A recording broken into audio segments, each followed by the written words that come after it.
Good morning. Good morning. It is indeed another good morning. This is Attorney Clint Paris, and you are live with In-Touch News Radio, reality radio, where everybody can be a star. And you're listening to Straight Up the Middle. Listen, everybody, it has been wild and crazy for the last couple of weeks, and y'all know why. I had the house to myself. My parents, they went out of town. They left me at the house, the keys to the car. Yes. Refrigerator is full, and somebody even threw a credit card on the table. So it's been crazy in studio for the last couple of weeks. But we're going to get back to normal today because I have back in studio with us my other co-host, Professor Tony Seabrook. Good morning, Professor. How you doing today? Good morning. Good morning. It's nice to be back. It's good to have you back. It is good. I need some parameters, you know. Parameters are good things. There's a reason to have those rails at the bowling alley so that everybody's ball doesn't go into the gutter. And there you go. You use the perfect analogy because I know hanging out on the left side, that other side. Whoa. Now listen, if you listen to us on the internet, please take a moment and also go to the IntouchNews.com Facebook page. And you can watch us live. A little small delay, but you can watch it live. See, we're decked out for radio, and you can see how there. Also, you can catch us on YouTube. Again, just put in IntouchNews.com, and that's the letter N, touchnews.com, and you can kind of watch there as well. Let me give you the call-in number because I'm certain a lot of you all are already itching to get on the phone and talk with us this morning. The number is 813-444-9588. Go ahead and write that number down. Save it in your contacts or In Touch News. So if you want to call in, you just hit the button and you can catch us. And that way, you don't have to send those nasty, grumpy emails to me later saying the things you wanted to say. You can get on the air and we can talk about it live. So it's good to be back, though. A lot of things happening in our community, a lot of things that are going on, and we welcome your comment and participation. But listen, we'd be remiss if we force you all every week to get on the air and listen to us go back and forth. So we try to bring in some other people, let them participate on the air, let them express their views and stuff, and particularly people that are participating in making a difference in our community, making things, making changes. It's easy to sit back and complain about things and say what should be done and what they should do and why haven't they done and why ain't they gonna do. You can sit around and say that all day long, and usually my conversation with those people are pretty short because if you're talking about what you're gonna do, you can't be doing nothing because you'd be doing something and not talking to me. So from that perspective, it's great to have people come in studio, sit down with us and express how they're impacting our community. So we've got a great guest. And listen, I know if somebody's catching us on Facebook, I hope you can see Professor Tony Seabrook. He has not had a sex change. That is not him sitting next to me. That is Sky White. She is running for County Commission, District 3 here in Hillsborough County. And like I said, we bring you people that are looking to impact our community. And she's just not some talking head that wants to be, a political person. She also is a business owner. She owns Revive Magazine. Well, good morning. Glad to have you. Good morning. Good. So tell us, first of all, what made you decide now is the right time for me to run for office? Well, I ran back in 2018 for County Commissioner District 7, the countywide seat. That was a seat that an African American had never won before. It was a very crowded race, but I did come in second place, and I'm not a quitter. Great. So Okay. I am out here running again, looking to earn the support and the votes of the voters of District 3, and hoping that they can see my platform and the progress that I want to make for the Outstanding. county. Well, good. Then I know that Professor Seabrook was the one that invited you in. Yes. So I'm not going to do what I normally do and steal his gas and go into my long soliloquy and interview. I'll let him ask you some questions. We can let the people out there know a little bit more about you and your campaign. Well, we're going to find out about Sky the same way. I came across her. You might have sent me something on Facebook.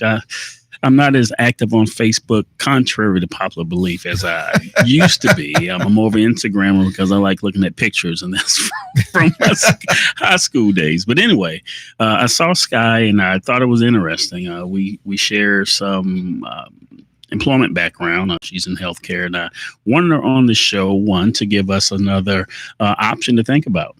So I'm going to give her a moment to tell us about herself and a little bit about the background and, what moves you. Okay, well, I got involved in local politics after the murder of Trayvon Martin. At that time, my son was 8 years old, and I went to my first march, my first protest with my son in tow. And that's what made me realize just how powerful your local elected officials were. And it was the issue with the Confederate monument. The first time that the Board of County Commissions had to vote on it, they voted to keep the monument. And at that time, I took my last PTO day for the year in the month of July. And that was when I told my organizing friends, you know, who were all attending the demonstration, that we're always marching, we're always putting together demonstrations, having someone to watch our kids while we're doing these things, and nothing gets done. We're always hitting a brick wall. And that was when I said, you know, one of us need to be the one to run for office and make change, because even though when you're not in a position of power, it's hard to make change. And that was why I decided to run for county commissioner. And that's actually one of the most powerful positions in Hillsborough County. As I said earlier, I didn't win my race in 2018, but I'm not a quitter. I'm a Black woman, and we do the best that we can with the little that we have. And that's why I chose to run again for District 3. Great. So one of the things that I know that you're passionate about that's on your page, and I didn't read your entire page, but the Amendment 4 jumped out. So is that one of the things that you mentioned, the most powerful position in the county? Tell me a little more about that. What power that you're looking to exercise in the correct way, and a little bit more about Amendment 4. Well, after my 2018 race, most candidates would just disappear. They're upset that they didn't win, and they leave the community. But the day after the election, I immediately started volunteering for the Florida Restoration of Rights Coalition, as well as the Andrew Gillum campaign, and helping to get now Commissioner Kimberly Overman elected. Right. Now, Amendment 4 would be a monumental impact on our community, since the majority of the people affected are Black men. And it's extremely important that we support the Florida Restoration of Rights Coalition, because when we have that many people that's eligible to vote, it could literally change the political landscape statewide in Florida. This is true. And that's why I'm very passionate about making sure that while I'm out here meeting voters and getting petitions signed, that we are trying our best to encourage our formerly convicted felons to fill out all of the paperwork that they need, and to reach out to the FRCC to make sure that all of their paperwork is in line for them to get their rights restored. One of the questions I had about the Amendment 4, and there's been some backlash, and let me back up, because we didn't set the stage properly. I don't want you to look at me differently, but I'm the resident Republican on the panel. Everybody can tell. Everybody watching on the internet. Hey, I have the jacket on. Everybody listening camouflaging a little weight. They could hear your teeth clenching inside your mouth as she was talking when she about mentioned that. Andrew Gillum. No, they could hear the grinding. There's a difference. But with Amendment 4, well, first of all, even with the number of voters nationally, Democrats outnumber Republicans in the state of Florida. Democrats. What's the relevance of that? Because you really don't need. Because I think the assumption, and I'm with you on this, so don't think I'm drawing. Whoa. Tell me how you're with her, though. I want some record somewhere. Okay. On the record, I think anyone that's served their time, should have their rights restored. Can I make a for the sake of conversing about this, a pushback? What about the fulfillment of all the conditions of the Senate? I'm glad you said that, because see, that's where my right turn was coming, and that's the issue that I have when people say that Ron DeSantis, Governor DeSantis, right? Now when I throw you a softball, you know what that means, right? And you got that game coming behind me, right? You know what I throw? I throw that softball to you. It's a trap, and it presumes that the sentence was just to start with. The sentence is the trap, because they put this crap on the back of the sentence to make sure you can't get your rights back. Okay. Well, here's the other part, and this is being for full disclaimer. On this panel, I'm probably the only one that had to deal with that. On this panel, as we sit in this room, I'm the only one that probably had to deal with that. Let's not be presumptuous about everybody. How about that? I'm just saying. So my point is, yes. Granted, I know when they put some of the court costs on these on top of the jail sentence, it's hard to overcome. And I don't know how we get past that. There is no correlation. You have a judge sitting there, and they just fill out what they think should go on the thing. And part of it is, from a judge's standpoint, I hate to say that built inside of this is the idea of once you get convicted, because the judge really controls the actual punishment. It's not so clear. The judge has a lot of discretion and, within ranges, and they give them that they can, whatnot. And then when it comes to the cost, they can put those things in there. So I guess my question comes back to our candidate here. How would you propose, as a county commissioner being elected, how would you try to impact or address that from a county level? Because that's a state situation. Yeah. How do you address that from a county level? Addressing it from a county level would be supporting the organizations that are helping to restore the rights of these convicted felons. Florida Restoration of Rights Coalition they have a fund going on where people can donate to help to alleviate the fees of those who are trying to get their rights restored. Having to pay your fees before being able to vote again it's nothing different from what the state has done previously. Correct. When you need to get a professional license. So am I surprised they did it? No. Am I disappointed? Absolutely.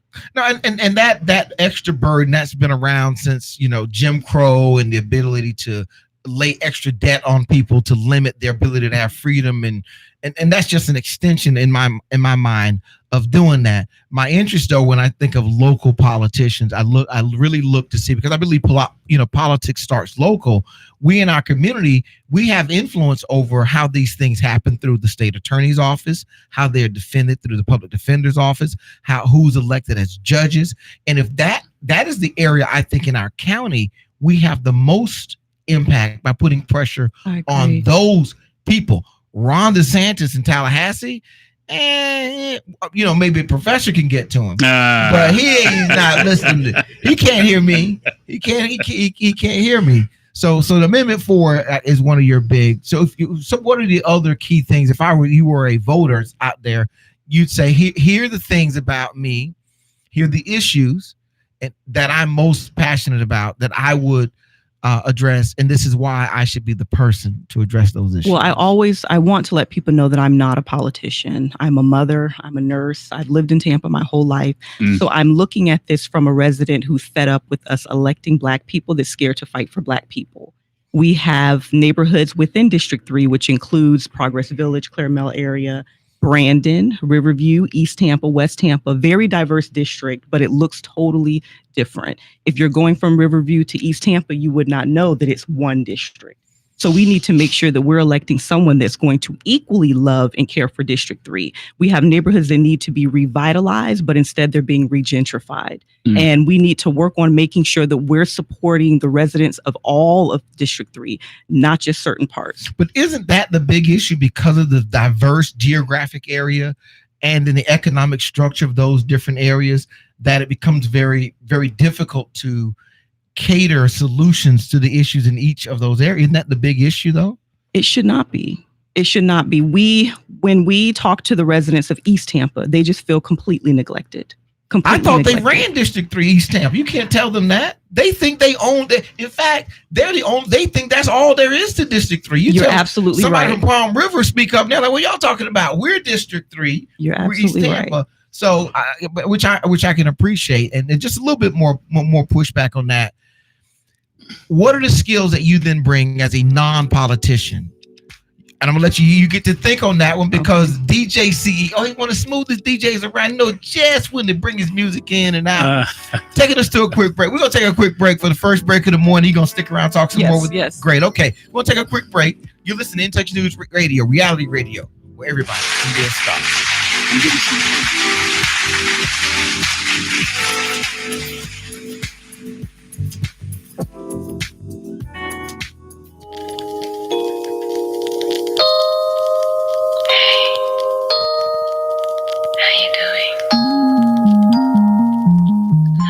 This is Dale Day. Join me every Monday at 7 p.m. for Jazz at Miss Connie's house, bringing you the smoothest jazz and the coolest guests right here on In Touch Radio. Call Ricky. Ask Ricky. You need medical or a lawyer? I got the man to do the legwork for you. We tried the other ones before, so believe we 100 down 813-248-6300. Everything gon' be okay, call Ricky, he coming. He taking care of state of Florida, grab a pin of sundown. 1-800-361-RICK. That's 1-800-361-425. Never word from the point forward, just recline. Just ask Ricky, plus your boy stay fine. Just in case you missed it, I'ma tell you one more time. 1-800-361-RICK. Call Ricky, ask Ricky is a legal medical referral service. The doctors and lawyers in our network are trained in handling auto injury claims, giving you the best medical treatment and recovery. Dial 1-844-361-RICK. That's 1-844-361-7425. Ricky. Ask Ricky. Hey, this is Agent Wright, better known as Mr. Clean. You looking for some great barbecues? Come see them two brothers in the grill, located at 423 Virginia Street, Charleston, West Virginia. We got ribs, chicken, pulled pork, brisket, collard greens, mac and cheese, baby. Come get some and get you a nice, smooth cigar. 304-550-4431. That is 304-550-4431. Come get some, baby. The Rib Man, mama, the Rib Man. All right, we're back. In Touch Radio, straight up the news, straight up the middle, straight up the news, straight up the middle. You're rusty, man. You're rusty. Exactly. That's all right. Let me give you the call-in number again, 813-444-9588. And we have with us still Sky White. Good morning. And she, again, is the candidate for District 3 County Commissioner. What was the question on the question was, you're talking to the voters and the people out there listening. You're going to tell them, as a non-politician, that jumped out in my head, and that you said you're a non-politician. What are the skills that you would bring to the office that would be used to make a difference?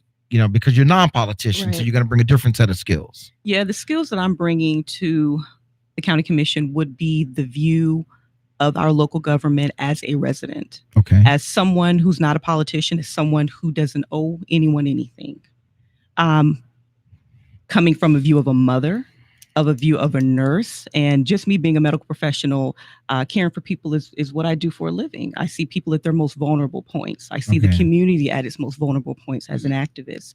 So I'm coming with a sense of passion, a sense of someone wanting to make the positive changes without me having to compromise my integrity, which I find most politicians end up doing.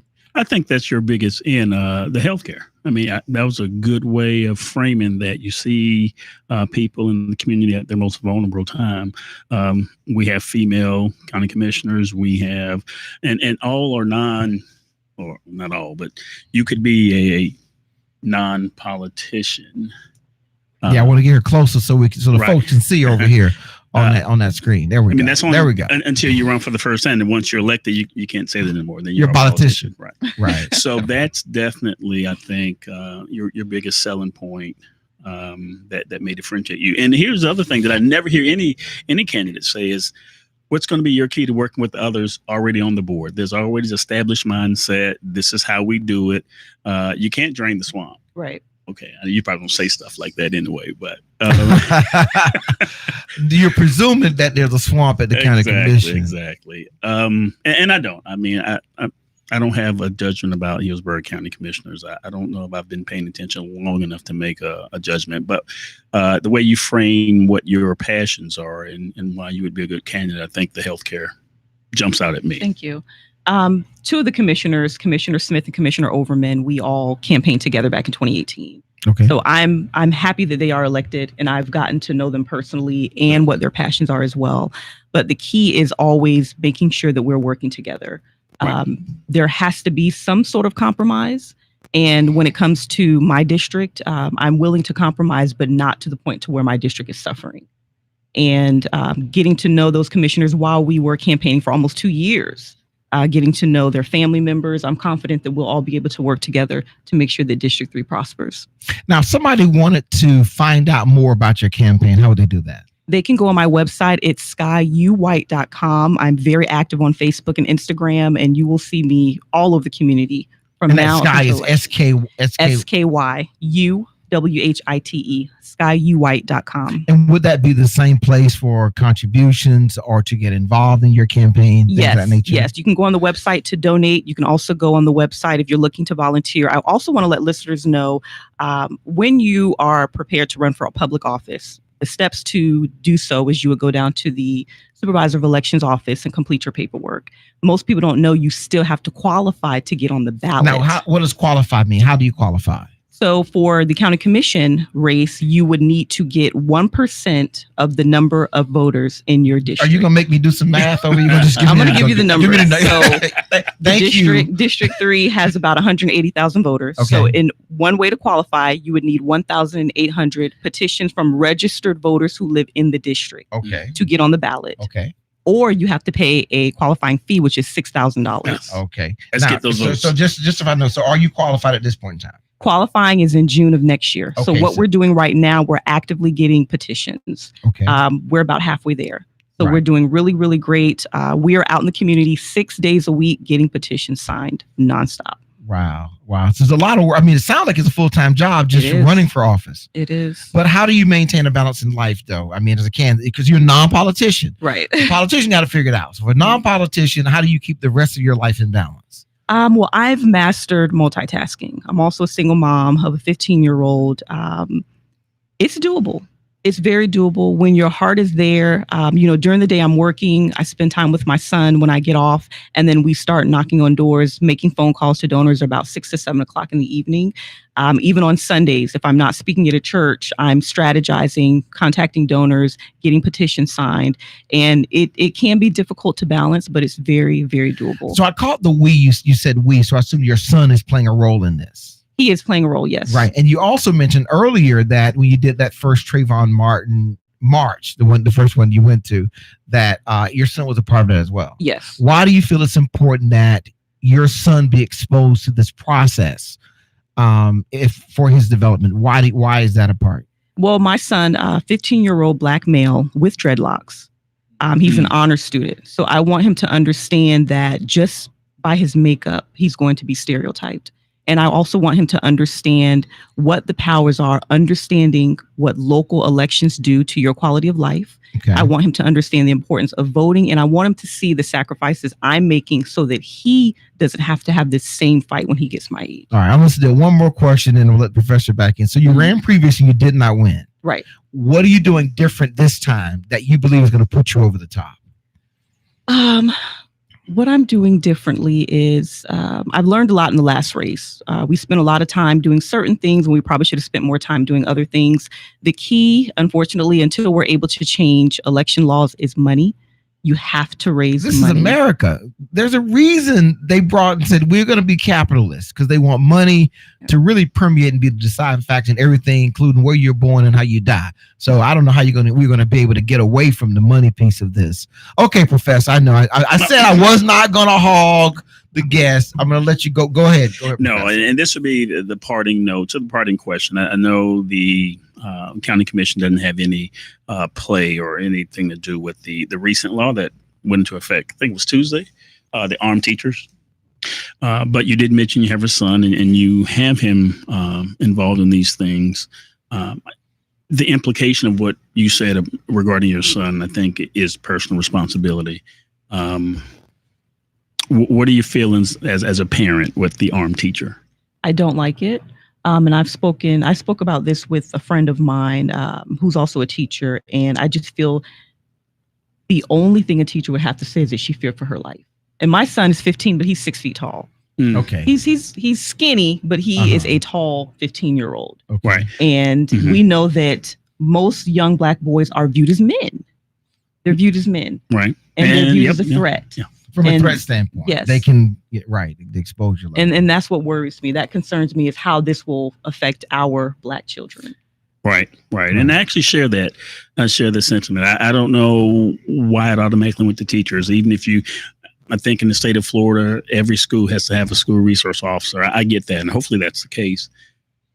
but I don't know why it skipped administrators. I mean, we had an assistant principal that was always not doing something. I mean, everyone can tell a story about they call him the vice principal, the assistant principal, 2 or 3 of them. And one is never doing anything. He's like the old guy around the building. Why can't he be the one carrying the gun? He's already not doing anything. He walks around drinking coffee. Right. I don't know how I got the teachers. And so I'm really bothered That's about that. That's interesting you said that. So the administrators, are they allowed to carry? I don't know the law. Are they allowed to carry a gun or just teachers? I don't know this particular law to that detail, but I think if it was a part, that would be the common sense, and people wouldn't be so. Yeah, okay, I'm not. Let me see if I got this right. So I want to be promoted. I'm like a department head. They come and say, "We're going to promote you to assistant principal." Now you got to go out, get yourself a 357. That'd be one of the criteria. You knew what your shooting score of when you went out to the range and what you did. So that's interesting that you put it that way. The teacher, I just don't know of very many situations where adding more guns, whatever that situation is, results in a solution. Now, more killing uses what comes with more guns. I mean, we get that from the military. When you have more troops, you can inflict more damage, but you have more casualties. Absolutely. You know, the idea of that, I don't know, like you said, the county commission really addresses that. They don't directly, but I do believe this. And I think all of our elected officials, even when something's out of your purview, you set the tone for the atmosphere in the community in general.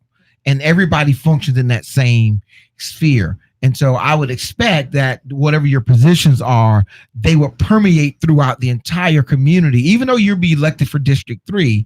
But oftentimes we have crossover on issues like this thing with the guns and sheriffs and transportation and where bus stops are located and things of that nature. They cross into different jurisdictions. And so that level of coordination and cooperation gives an opportunity for your influence to be beyond just on the commission itself. Right. So I think that's a very powerful thing. Well, we got to go to break in a minute here. I want to thank you again for coming in. Tell everybody who's listening how they again can get in touch with your campaign and or volunteer. You can get in touch with me on my website at skyuwhite.com, SKYUWHITE. You can also email me, instant message me on Facebook. I reply to my own messages. Yes, she does. Yes, she does. And your magazine. Yes. Right. Good. Well, thank you very much for coming in. We appreciate it very much. Professor, any parting comments? Nope. When we come back, we're going to get into these, some people call it subpar numbers. We're going to start talking about the economy and why this may be a shield for I'm just going to say it right now. Don't do it. We'll see you on the other side of the break. I'm telling you now, it's a trap. It's a trap. All right, Scott. Thank you for coming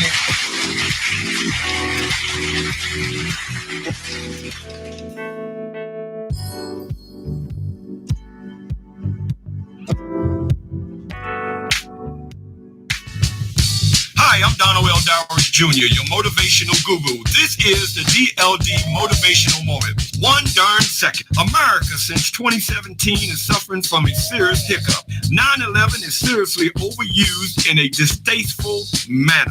Every day, the cops are calling on an innocent person of color. It amazes me that America has come down to this. A person of color becomes a person of interest. Waffle House, the dorm, Starbucks is a few. This is not the lunch counters, sit-ins of the 1960s. 2019, harassed simply for being black and proud. Hold on one darn second. This has been the DLD Motivational Moment. Pre-order my new book, Motivational Moments, at DLD282002 at yahoo.com or 813-394-5875. The hottest concert party in the Bay is back. 95.7 presents their 5th annual Beats by the Bay on November 2nd to Vanoy Park. Live in concert, it's Jagged Edge. Live. Get ready for K. Michelle. It's a very special affair with K. Michelle live at 95.7's Beats by the Bay. Beats by the Bay with True Hill. True Hill. And ladies, Lloyd is back. But the party doesn't stop there. Yo, it's the Yin Yang and Hey Marie. It's 95.7's Beats by the Bay. Saturday, November 2nd at Vinoy Park. Tickets on sale at Ticketmaster.com. Group sale 727-565-6584. Okay, we are back. In Touch Radio, reality radio, where everyone's a star. Straight up the middle. 813-444-9488. Oh, no, I'm sorry. 813-444-9588. I've been away. Excuse me. So we're going to start out with the numbers. Mm-hmm. The economy, the numbers. You know, some people on the left, and it's strictly on the left, and I do this test all the time. So, you know, I have, you don't know, but I have iPad. So the resident mail system is Smart News. So I look at that. I look at NPR and I look at CNN, and obviously I have Fox downloaded. So when I want to see the bad things about the economy, I go to 3 of the 4 I just listed. When I want to see some decent numbers and some decent commentary about the economy, I go to Fox News. We know how that is. You say some decent things about the economy. Some decent things. Do you ever hear anything bad about the economy on Fox? Every now and again, if it comes from, you know, the left leaning or center, but they wouldn't on their own. They wouldn't on their own just be fair and balanced. Somebody you got to bring in. Anyway, so tell us about the numbers you want to talk about. So the numbers, 136,000 jobs were created, and I don't know what the forecasted numbers were, but that was still a pretty good number. And I'm reading this right off the site, so you don't have my bias here. Now, what side are you reading that This from? is off of the Bureau of Labor Statistics, so this is not a left or right leaning site. Okay. And I don't have the same page, but employment, I think 3.35 or 3.5. Well, unemployment went down. It was at 3.7, and it's at 3.5. So we are now back down into the lowest historical record. Got it. So what does that mean? The fact that we're down low for the layperson, the job market went up. We had decent job numbers, low unemployment. What does that mean about the economy? That means the economy is doing well. We know that it's slowing. That means it's doing well. So they forecasted more jobs, but they tend to do that every quarter. Every month, but they forecasted more jobs. They fell short of that. But these are good numbers, and they hold across the board. Now, what people are going to say is, well, we lost some retail jobs, about 11,000, which is the biggest, and then we lost about 3,000 manufacturing jobs. On a world stage, the U.S. is still doing well. Yeah, the world economy, right? Yeah, it's sluggish and it's going to pull us down because we are part of that. But what's going to provide cover, and I'm going to go right into the president, what's going to provide cover, and it's providing cover for him now, is that he has a decent economy. So, and I'm going to steal your thunder because most people will say, well, a president has never been elected on a good economy, just not elected on a bad economy. He's unelected. Okay. But here's the thing. We've never had a president like this. No one can argue that point, good or bad. We just have not had in the implication modern would be times. That the typical rules that would apply to a president, you're saying they probably don't apply to this president. The typical. Well, like the polling numbers, like the argument the polling numbers probably did, but when you have bias built into the polls, they're not going to apply. They're not accurate. So I mean, and having a poll that's biased does no one any good. No one. Because you really want an accurate poll, and hopefully pollsters learned a lesson about how you go about asking the questions. But what else you want to tell us about, Dick, before I jump in with mine? I'm looking before I close this. Before I snap the door. I think I'm looking for the income that went up. I think the personal income went up 2.9% this time. I think that's over year though. All right, at 3% for the year. Consumer price index 2.4 over the year. Right. All right. So here's what I had a discussion with someone about this, and I said if I went to the store, I got a credit card in the mail with a $25,000 limit on it, and I went to the store and I bought $25,000 worth of stuff, new TV, new couch, redid my kitchen, all this kind of stuff. And I invite my friend over and he says, man, wow, all this new stuff. I say, man, I'm doing great. You won't believe what's happening in my life. Look at all the new stuff I've got. And I tell the friend, but I bought that. I had a credit card that I bought. He said, well, let me see if I understand this correctly. You charged all this new stuff that you have, and now you're claiming that you're doing so well. And the reason I bring that up is you're right. There are more jobs. There's a lot more happening in the economy, but it's all based off debt. It's on borrowed money. So it's really not an increase. The new jobs, the revenue that's being pumped through the economy, that's all debt that the federal government at some point in time is going to. Now, this is really the scary part. Last year, debt, the national debt was $16.17 trillion. 16.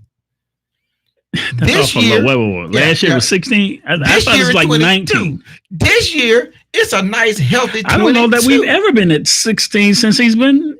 The national debt was 16 trillion. 20. Yes, last year it was 16. This year, let me just click on a little note here. I stand correct. This year in June it was 16. Now it's 22. This year it was 16 in June. In one quarter, it jumped almost 6 trillion more. So all I'm saying is I agree with you. Those numbers are there. The scary thing is what's behind all that.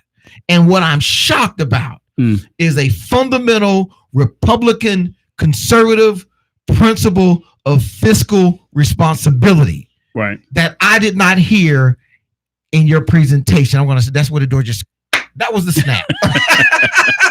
But so either we have to say Republicans are no longer for fiscal responsibility, we got to address this somehow. Well, we got to address this debt. I don't think you have to say one or the other. I think what you have to say is that is not the focus, and it hadn't been the focus before Donald J. Trump became president. They talked about being fiscal and they talked about certain things. Yeah. They still didn't balance the budget. So we need to. So you're with me in saying that fiscal responsibility is not a Republican plank or ideal that you espouse to. I think we still have those in the leadership of the party who are fiscal hawks and who Rand Paul, right? Those guys, but they don't. He's marginalized. He has no power to do, say, promote. That's not where that's not where the country is. That's not even where the government is. I'm only talking about Republicans. And here's what I'm going to do is I'm trying to deconstruct and reconstruct what it means to be Republican now. Because of Donald Trump. Right. I think I would agree with that. I would go family values. That's gone. I think that's gone. No, because see, now you're stepping on my toes because that's why I became, that's when I shifted. I'm just talking about today. I'm right. I'm here today. Right. And that's what I'm saying. So today, that's no longer one of the factors.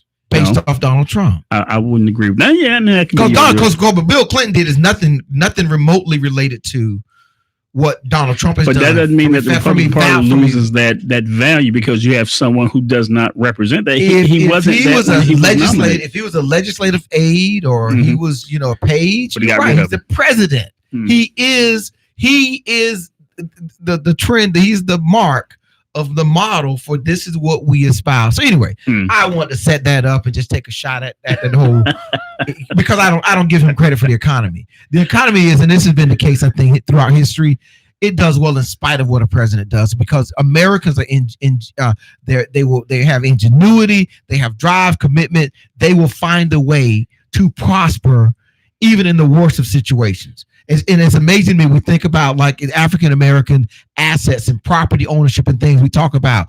Well, during the worst of times in America, when people were being discriminated against, African-Americans still accumulate a lot of assets in spite of and put together businesses and things of that nature. So I just don't give him any. I give him zero credit. Well, but see, zero credit for the economy. And that's how you feel about it. But you can't dispute the numbers. So why is African American unemployment at its lowest? Why is Hispanic employment at its lowest? Goes to the hospital. Barack Obama sat in the chair for 8 years. Listen, if somebody gets sick and goes to the hospital, they lose 30 pounds while they're recovering. You don't go, man, that is a great hospital diet they run up there. That's all everybody need to do is go to the hospital. You can lose some weight. That just And happened. George Bush sat in that same seat for 8 years, and we didn't have these same numbers for African Americans. But you did with Bill Clinton. You did with Bill Clinton. He had great numbers. Well, they weren't balance the budget. Yeah, well, balance the budget. Great I'm job. talking about the unemployment. Whoa! For Fiscal responsibility. So anyway, yeah, different day, different time. So I just don't give him any credit for the economy. So that's just my response to that. So let's move on to the next topic. All right. Because I know you got them backed up. I don't want to get them all. Well, no, let's go into the impeachment thing. Impeachment. And I've been gone for a few weeks, and admittedly, the same reason I was out of the office, I really hadn't been watching much, but I took some time as I was doing some grades, and I watched the first with Intel hearing with I forget the guy's name, but anyway, you know what I'm talking about. Right. So to sit painfully through that, and have Adam Schiff just ad-lib what he wanted to say, and the Democrats run that. So just like if Republicans had the stage, we do the same thing. I'm not tripping. Here's my issue. Just yesterday or day before yesterday, it came out that this informant met with Adam Schiff before. Nope, did not. Before. Nope, that's not what happened. That's not what happened. Before the complaint that is went not public. That's not what happened. That's not what happened. We have the same. That's not what happened. Thing that happened. That's not what in happened. The Blaisley Ford Kavanaugh thing when the person met with Dan Feinstein. Right. And she sat in 3 months. Okay, so tell me what happened. If that didn't happen, then what happened? Right. So the person within the normal process reported or tried to report some of the issues and did not feel they were taken serious. The whistleblower statute says that it must then go to the Intelligence Committee, that you take it over there.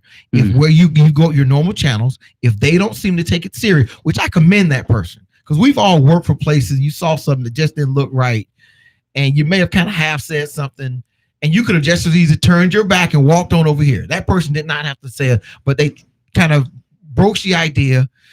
They contacted what they're supposed to do is contact the Intelligence Committee, and not on the the chair, chair, because there's no vehicle to contact anybody.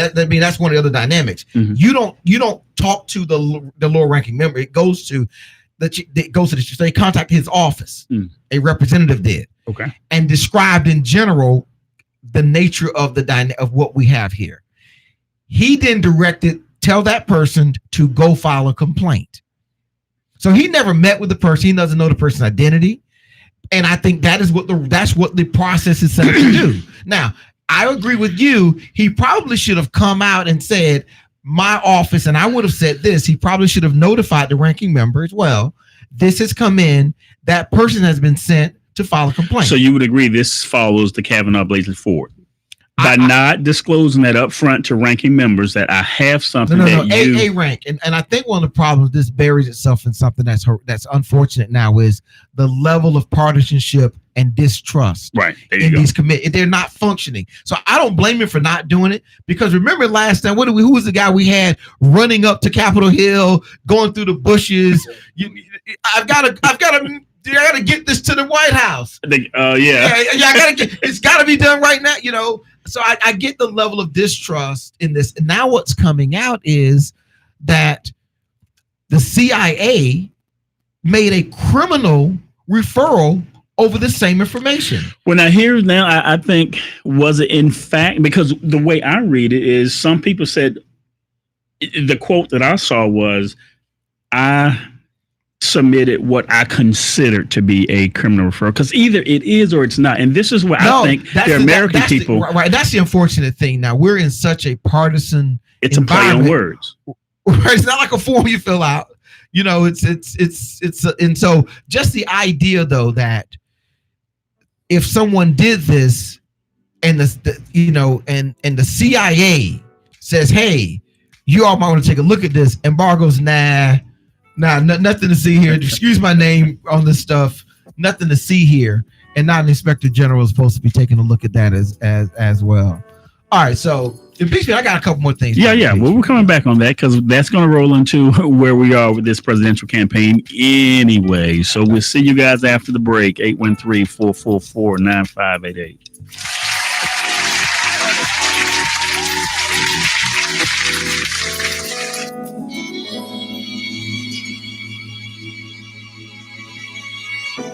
Ray Williams Funeral Home, providing the highest quality, professional, and caring service for your family. Call Jeffrey Rose at 813-253-3419. That's 813-253-3419. Or visit him at 301 North Howard Avenue, Tampa, Florida.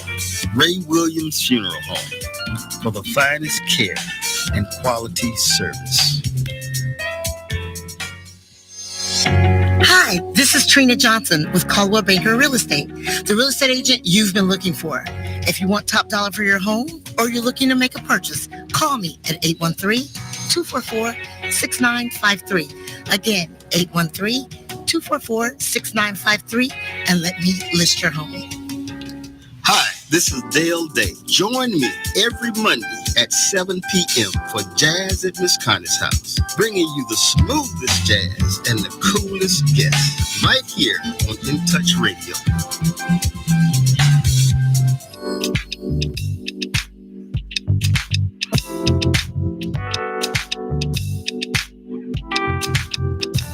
Okay. Let me look at it again. In Touch Radio, reality radio, where everyone's a star. Welcome back. 813-444-9588. Okay, listen, if you've been listening, and you have to be on one side of the fence or the other. See, there's no split, Yes, there is. There's No, sitting stop on the it. fence. That's our problem right now. People can be in the middle. People can be in the middle? They can be in the middle. Okay. This is the day of ambiguity. It can be, Speaking of the middle, low gray. Speaking of the middle, and this kind of gets away, but it's still about the presidential campaign. Uh-huh. From what I hear, Elizabeth Warren is the only one that can hit it up the middle. She has 25% of voters 35 and under, or 18-35, and she has 25% of voters over that age. It's amazing the level of her appeal. It's amazing that, It's amazing I don't the know level of her what appeal. that really means. It's kind of like when people look at Donald Trump and go, I just don't understand this. But I think she reflects the displeasure I think people have with the establishment. I think there are a lot of people that she has been able to manufacture a grassroots level of energy. Mm-hmm. Everybody thinks they know who and what Joe Biden is, so nothing to see there. Just let that sit over there. We'll get back to that. Let's go around and kick some other tie. I know what that is, so we'll come back and check on that in a little bit. And let's stay with this because you're right. And so Joe Biden, is now expendable. I don't know. I think in the Democratic ranks they decided let's punch Joe up a little bit. We don't want anything. Let's leave him out there. I mean, let's take it right. He's taking friendly fire. Yeah, right. And you want that fire done now and not during the general election. You want that done now, so when it gets to the general election, those things come up. You can say, well, that's already been talked about. That's old news. And here's why that sounds good, but here's why that's kind of hard for me to believe. All right, we have our first caller at.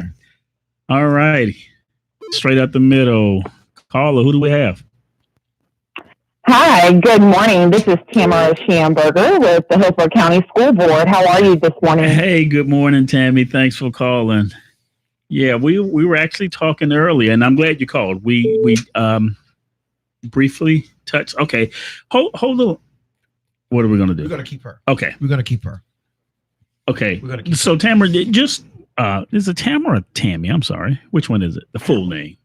Well, so my birth name is Tamara, but of course, call me Tammy. Okay, Tammy. Mama call you Tamara. We gonna call you Tamara. We ain't gonna call you the Honorable Mrs. Schamberger. That's what we gonna call you around here. I don't nobody write me a nasty email about being disrespectful. One of the things that I noticed when the law came into effect, I did a little brief research. And you're talking about the law about the guns, the armed teachers, and really that's what we want to talk about if we could, because that just hit. Exactly. Go ahead, so in May of 2019, when this law was first approved, there were like 25 at the most school district counties that were on board. Now it's 39. So if you could take a minute to tell me where Hillsborough County is on that. Yeah, absolutely. First off, let me say that really nothing has changed with the law as initially implemented. Neither has our position changed on the Hillsborough County School Board. And so we are in full compliance with the Guardian program. However, we've made a decision not to arm teachers or anyone that's responsible for children only our school security officers will carry guns on campus. And I tell you, that's really been kind of almost a full consensus across the state of Florida. Only maybe a handful, small, very suburban type of districts have allowed teachers to be armed, but wholeheartedly across the state, no one's arming teachers. Good morning, Ms. Schamberger. This is Attorney Clint Patterson. Just quickly, I wanted to ask though. So, what was the thought process about not allowing the teachers to, in Hillsborough County anyway, or not adopting the letting teachers bring guns into the school? Simply just wasn't the right fit for us. We certainly heard from our students first and foremost, parents and teachers themselves. As we all know, teachers have a lot of things on their plate already, and asking them to carry a gun and be able to fight off fighters is just not a smart thing.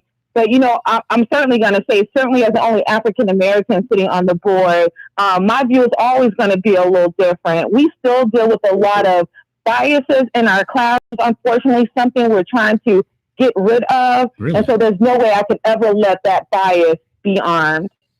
I thank you for that. Okay, so if you're not hardening up with the teachers being armed, what are the steps being taken to enhance security in Hillsborough County? Absolutely. So besides having every single school in Hillsborough with an armed school security officer and or a sheriff's deputy or a Tampa Police Department officer, we've had new fencing put up at every school. Every school has now a 6-foot fence. Okay. We have security cameras and things like that. And even some schools now where, you know, if you come through the front door, the entire school is kind of accessible. We've now installed what's called a vestibule. If you go to Hillsborough High School, you'll see one of the first ones installed. It gives that extra layer of protection. If you get through the door, you still have to now, you know, get through another door, just like you would at a bank. There's some other things, of course, I can't talk about, but the safety of our children and our teachers is first and foremost. And so we've done a lot to make sure that the bad guys don't come in. Got it. Okay, can you hold on for just a moment, Ms. Schamberger? Real quick, I just want to alert our listeners. Listen, this is a real hot issue. Florida is a trendsetter, unfortunately, because of the violence we've had in our schools and so other places.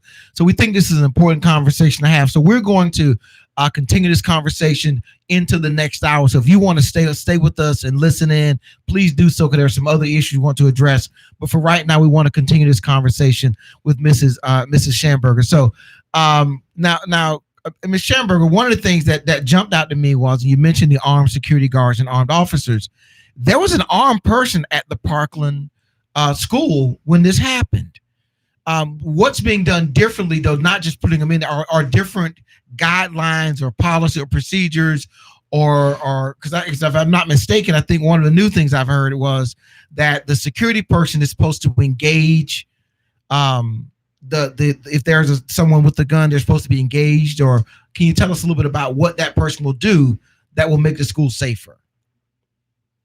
Well, but see, there's an inherent flaw in all of this, right? So all of the armed security officers, if there's a person on campus that's a threat to the school, they are supposed to engage and, you know, quite frankly, take out that person. But as you saw down in Parkland, you know, listen, when you're in a simulator, it's all good. You can probably do it very well. But when you're faced and confronted with that situation in person, things become very, very different, even for a trained person, a trained security guard. And so that's another reason we would never put a teacher in that situation. But listen, if a bad person comes onto campus, God forbid it's one of our students, they are trained to eliminate that threat for point blank period.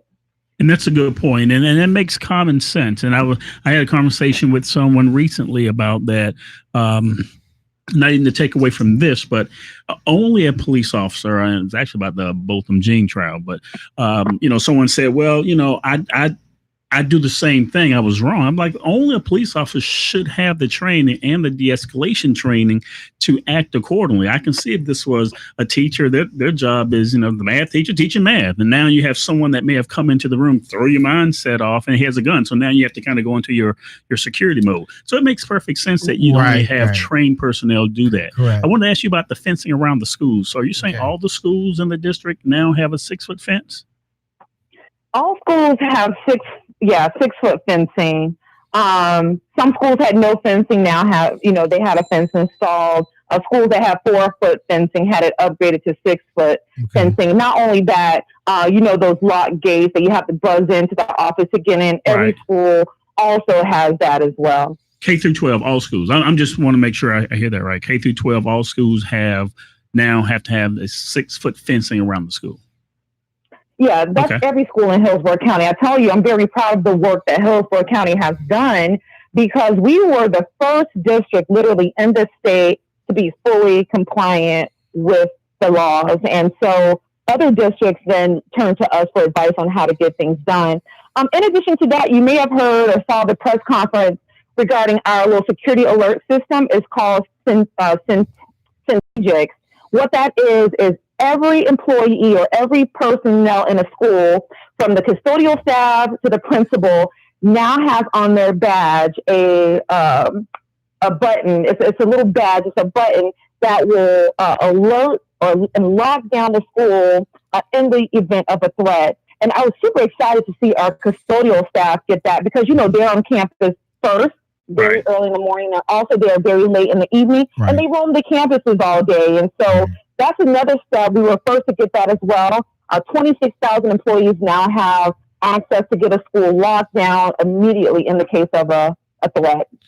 Now, real quickly, if I could, and I'm highly in favor of these safety measures. How is this impacting the school budget, though? Where are the funds coming from to harden up the schools in this way? Well, sometimes you have to rob Peter and pay Paul, right? So, and that's kind of what's happening with that whole Syntagix system. We actually got a grant for that. Okay. So all of the badges and the buttons were paid for through a grant. The school hardening, though, we are having to shift money around, because, quite frankly, the state has not given us enough money for all of the school hardening. In fact, if we look at last year's budget, just for school security and some hardening measures, it cost us $16 million. Wow. Yet we had only gotten $9 million from the state. So where does that extra money come from? Well, maybe out of the teacher pay bucket, or out of the program bucket, out of facilities bucket. So we've had to shift things around. But when it comes to education, funding is always short, and there's no difference when it comes to school hardening. But because school hardening is a priority, we have to just move funds around until the state decides that every aspect of education is a priority and funds it properly. Wow. That's true. Outstanding. So what I'd like to add to this is two things. The last time we had this conversation, I don't know if we said on the show, but you guys also have that Fortify Florida, right? And that's still a system, the mobile app that parents, students, people have. Is that what you still use as well as maybe a first line? Yeah, absolutely. So that's a state mandated app that all schools should use, and we just relaunched that recently. So if there's any type of threat, you send a text through this, a text through this app, and it alerts not only our school security officers and our staff, but also the Hillsborough County Sheriff's Department, the Tampa Police Department, the FBI. Everybody's plugged into this system. And so they come in anonymously. Now, I'll tell you the issue we've had, though, is that basically every tip that we've gotten has turned out to be bogus. Maybe somebody just playing around the app and kids thinking that it's a joke, which prompted us to launch this new initiative with the Sheriff's Department and the FBI and Tampa Police Department about kids posting threats on social media and sending false threats through this Fortify app. It's not a joke, and kids are really playing with their lives by doing that, because you will get arrested, and it can be a felony, and we know what a felony on your record will do for the rest of your life. But that Fortify app, unfortunately, we will keep it in place. It is getting a lot of buzz, but just not factual things, unfortunately. But we take everyone serious because we don't know which one will be correct. So everyone is investigated fully, and we'll continue to do that. Right. And that's just a double-edged sword there. I think one of the things that the app developer probably could do is to see, there's always, and this is more technical talk, but the back end of that, you can tell even when that message comes through, they may be able to tell the IP address, or if it's something that's going to hit a server online, you can tell how long that app has been open, if you will, how many times it's been open. That kind of lets you know if someone is really playing around with something. They do that with web servers. But the other part, I saw this on this is yet something else, filming it or recording inside of schools, something that's, pretty just normal stuff. You mean kids getting out their phone? And it wasn't even the kids, it was the parents. This was on the news this week. And I thought, I like it. It's just, to me, it's ironic, and it's a shame that it's come to this, that, now you can't even record inside the school. But the danger of that is, and unfortunately, there's some parents who are nuts out there. There are people who you thought they were a parent because they were old enough and they were inside recording something, and they send this off, and it becomes a threat to the school's security system. Yeah, Ms. Schamberger, what is Hillsborough County's policy regarding recording inside of school? So there is no policy currently regarding that. So that issue did just really kind of come to light with that case. I think it wasn't in Pasco County where that happened. Yes. Where the school board now has just had to take action. And I think somebody was whipping somebody or something for homecoming or something maybe like that's that. a different one. This was just someone who's in the school recording. But you're right. I thought that's what it was. Somebody was pretending to be a slave. Somebody was pretending to whip them. That was in Pinellas County. We're getting surrounded. That was in Pinellas County. Oh, okay. So they're surrounding us with this stuff. Okay. Yeah, but what you're talking about in Pasco was parents had come into the school and, was just video recording the school, and, you see students' faces, and, you have to be there. We have to be very protective of students and their privacy. And so, to me, it makes sense to implement a policy that would restrict that from happening. Yeah. We're very particular about that. There's certain kids that can't be photographed. We absolutely have to protect students in all manners. And so I think that's something that we will look at here in Hillsborough, implementing a similar policy, because it has become an issue, not only with kids recording, but you're right, with parents coming in and recording as well. And so we definitely need to get in front of that. Yeah, it just seems like to me there's something about that that's got to be dealt with, because now you got this ability to go live streaming and things of that nature. Exactly. And once the information is out in that form, it's wherever the internet might take it. Right. So, and in this case, the Pasco County, when YouTube took the video down, but I didn't know that was already 2 months old before it hit the news, and before I saw it on TV the other day. It already happened a couple months ago. So we appreciate you calling in, Ms. Schamberger, giving us this information. Absolutely. And listen, this is why Hillsborough County School District is a leader in the nation. It's the 8th largest, right? Is it? 8th largest, in the nation. But bigger than that, it's most innovative. I mean, the things that are being done, I think, at warp speed to make sure that we do the best we can for our students. We appreciate you and all the hard work you do. And anytime that you would like to get on our show, just give us a call. We would love to have you back. Well, listen, thank you so much for having me. Anytime you guys need an update, let me know. And listen, I'm coming to the end of my term, but I certainly look forward to the end of your term. You just got here. What do you mean? I know it's time for re-election already, but I'm going to serve another 4 years, certainly. So I look forward to continuing this capacity and serving my community and making sure that our kids get everything they need. So thank you for having me. All right. We're going to take a quick break. Listen, I said it before we took that call. It was important we covered that information. I know the professionals got a couple more topics. We want to touch on those. So listen, if you listen out there, you're watching on Facebook or YouTube, stay with us. We're going to do a little bonus time here and cover some of this, because I don't think we fleshed this impeachment thing out. And I know you got some comments about Bernie having a heart attack. I do. We'll be right back. Intake News Radio, reality radio, where everybody can be a star.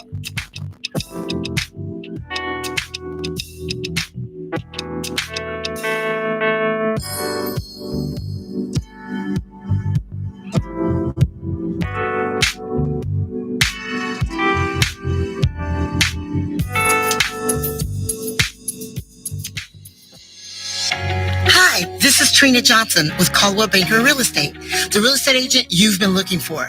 If you want top dollar for your home or you're looking to make a purchase, call me at 813-244-6953. Again, 813-244-6953, and let me list your home. Hi, this is Dale Day. Join me every Monday at 7 p.m. for Jazz at Miss Connie's house, bringing you the smoothest jazz and the coolest guests right here on In Touch Radio. Ladies and gentlemen, there are 7 acknowledged wonders of the world. You are about to witness. Oh, Ricky. Ask Ricky. You need medical or a lawyer. I got the man to do the leg work for you. We tried the other ones before, so believe me. 100 down, 813-248-6300. Everything gon' be okay. Call Ricky, he coming. He taking care of state of Florida. Grab a pen of sundown. 184-361-RICK. That's 184-361-425. Never word from the point forward, just recline. Just ask Ricky, plus your boy stay fine. Just in case you missed it, I'ma tell you one more time. 184-361-RICK. Call Ricky, ask Ricky is a legal and medical referral service. The doctors and lawyers in our network are trained in handling auto injury claims and getting you the best medical treatment and recovery. Now 184-361-RICK. That's 184-361-7425. Ricky. Ask Ricky. Okay, we're back. In Touch Radio, reality radio, where everyone's a star. All right, let's finish talking about this impeachment thing. Okay. Let me see if I can get where. Let me ask you though: what are your thoughts of the Nancy Pelosi's ability to manage delaying this long?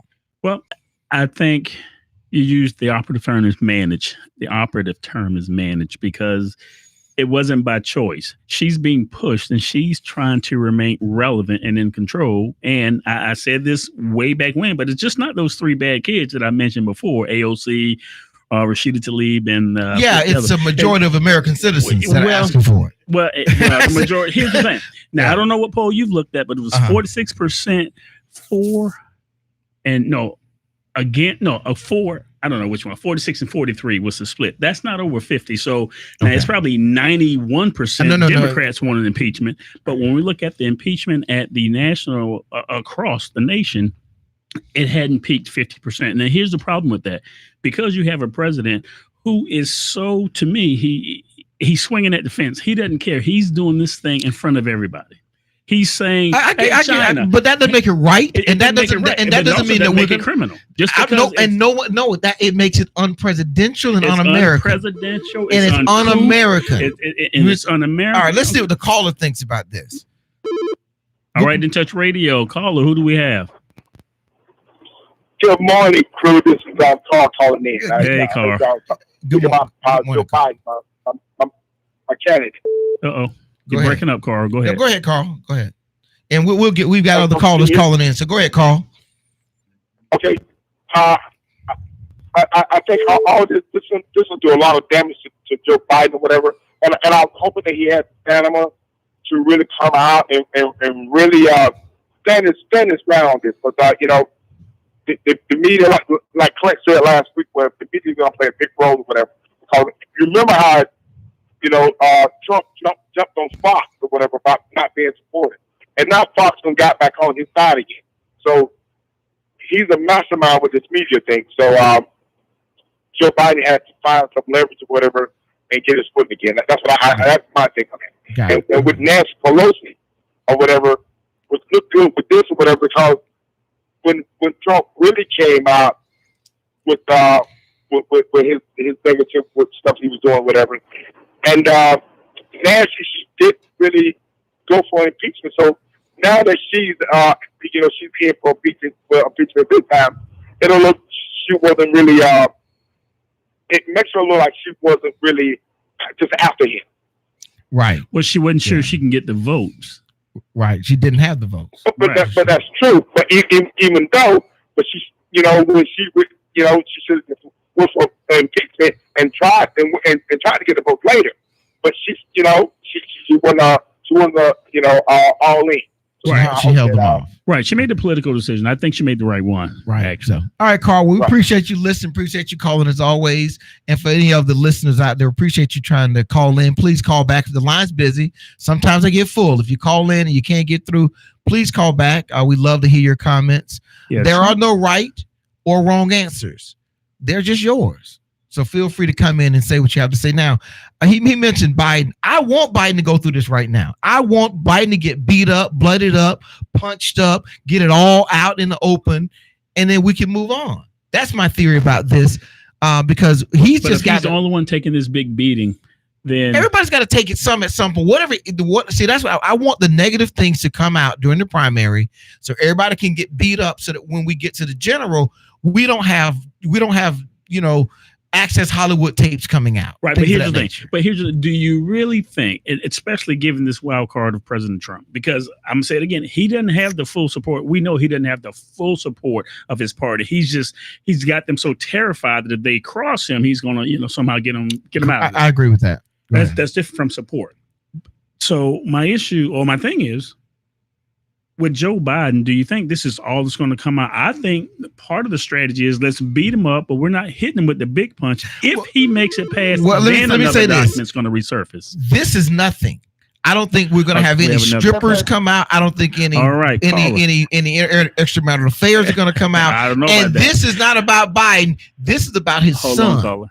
This is about his son, okay, not Joe Biden. And we got to go ahead, caller.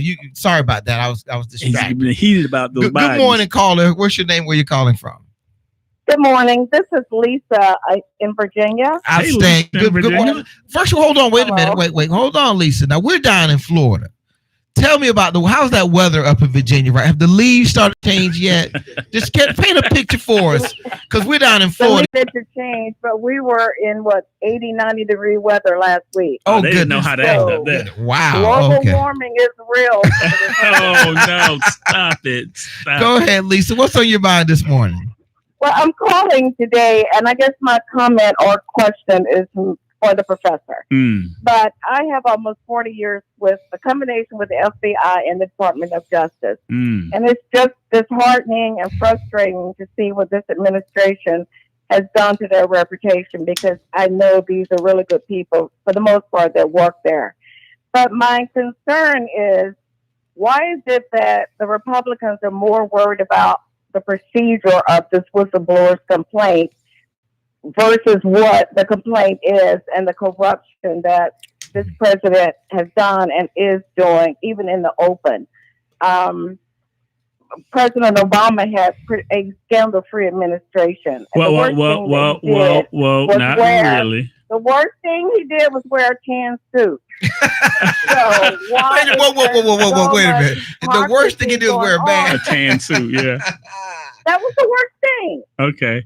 So I'm not going to say anything about Obama, that's for sure. If we have 4 more years of President Trump, and maybe I shouldn't even put president before his name, but it's just going to grow the white nationalist movement, I think. Okay. He preaches so much hate, and he really needs to go. But my concern is, why aren't you more concerned about what he has done and not about the procedures? The whistleblower had a right to contact the staff of the congressman and find out what he needed to do, especially given the significance complaint being it is the president of the United States. Well, let me answer that.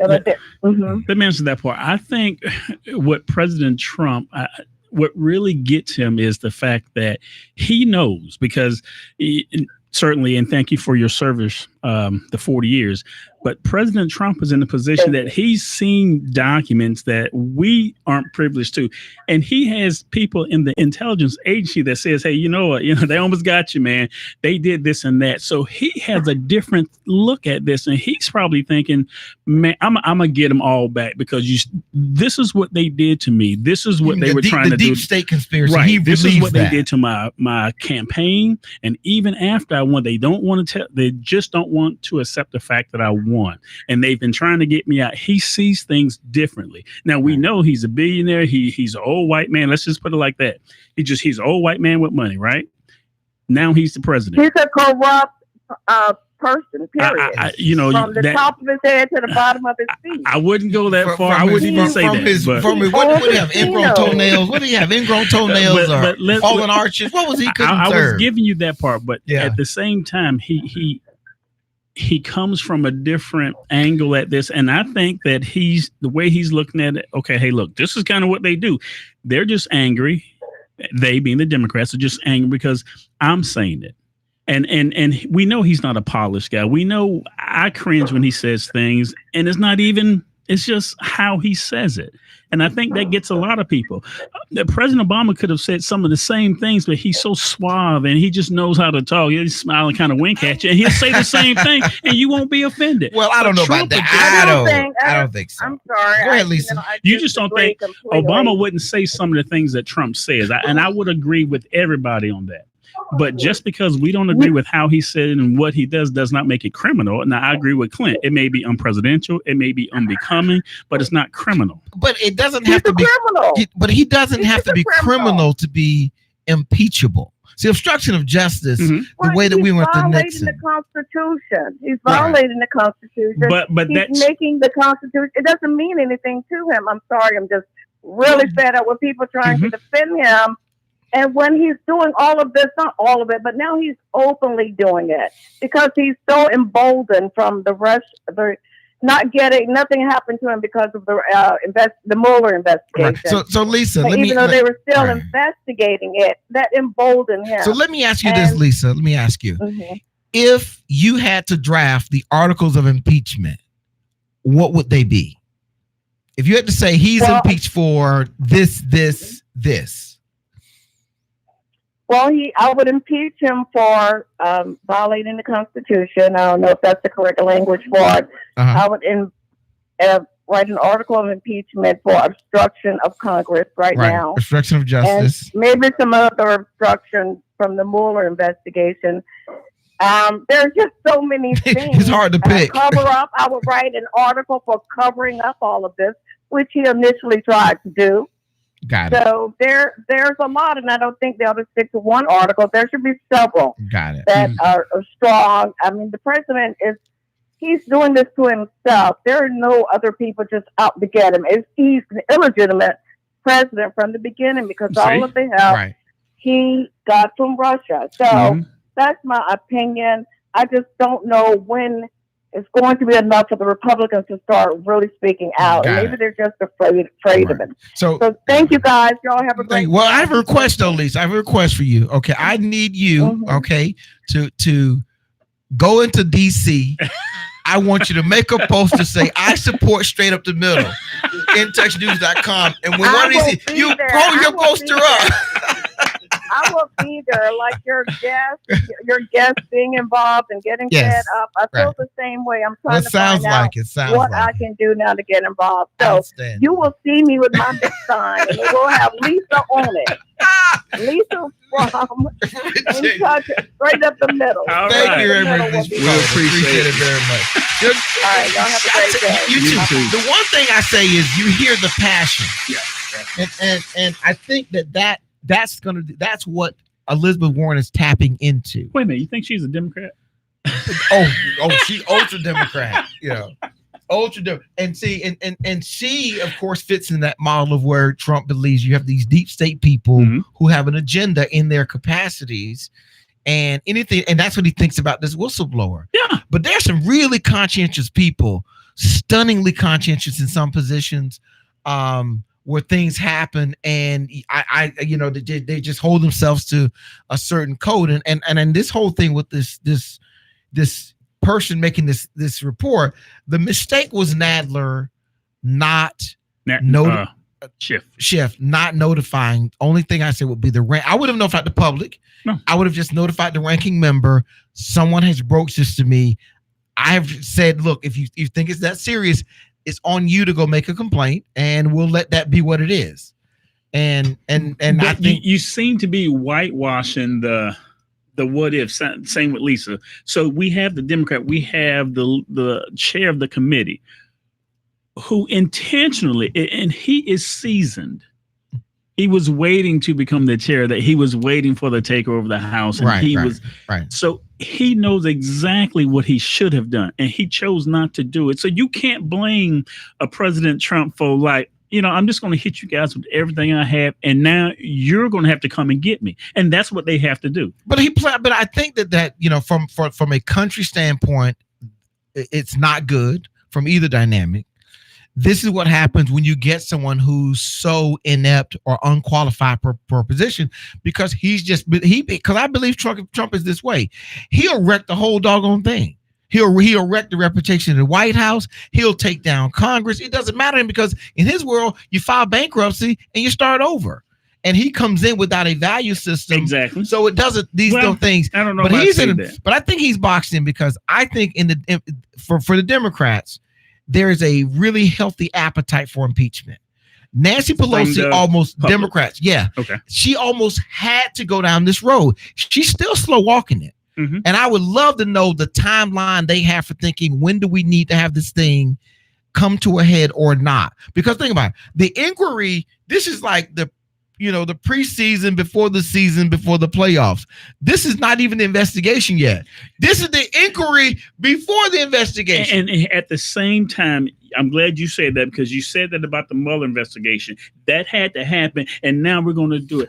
And you always say the American people. Well, right. I am the American, and we go, come on, man. We don't. I thought that was it. And you're telling me, no, that's not what we call it. That's an inquiry. So now we're about to do it. People don't want, that's not. So you got two parts. So now if you put this in a criminal context, the police they've heard there's a crime that happened. Mm-hmm. There was a shooting across town. Mm-hmm. So they dispatch a car to go over and ask them, hey, did you guys see, who saw a shooting? Did you see a shooting? Anybody see a shooting? Yeah, I think it was Billy down here. Oh, really? Oh, okay. Now we need to go get a warrant to go into Billy's house. Mm-hmm. That's kind of how this is. Mm-hmm. So they need to show they have enough information to get inside to where this other information may be. Let's use that same scenario and how the average person looks at that. That's why I said that. Okay, they can understand that. Exactly, right. That the police show up at your door and say, we have a warrant. Right. So let me tell you. No, they show up at your door and say, we're investigating a shooting. And you say, well, come back when you have a warrant. Okay. So they go get a warrant, and then they come back. Okay, so let's use. But when they go to get the warrant, they have to tell the judge, listen, judge, we have enough information to warrant going in to investigate this. So guess what? When y'all come back and don't find a gun, what the average person thinks, see, you're so invested into it because that's what you do, and that's how the law is. But the average person goes, that's just BS. They ain't got nothing. That's why they doing so and so, and that's what it looks like to Trump. They don't really have anything, because if they let's jump there. So okay, I don't know if DJ he's moving his fingers. He might want to cut us off. But let me ask you this though: do you think him asking China to investigate Biden is an issue? I believe it's an issue. Yeah. So what do you mean we don't have nothing? But it's not. It's him saying that it's not. It's an issue for him. It makes no. It's an issue for America, because you've asked a communist foreign country. But we have a treaty. There's a treaty that's online that they have with China to work with China on corruption. What corruption? This nepotism. That's not corruption. Matter of fact, it was signed in 2000. Listen. If this is what happened with Biden and his son, it's not corruption. It's nepotism. Okay. It's America. We work this way. Half the people in the government are there because they have family members and they knew somebody and they were a neighbor and they got a contract. Back to the old white man with money, because that's what Biden is. And he got his son making millions and billions of dollars. And you think I'm gonna go one more time. The average Biden? It's not his son. Let me walk you. See that people have reframed stuff.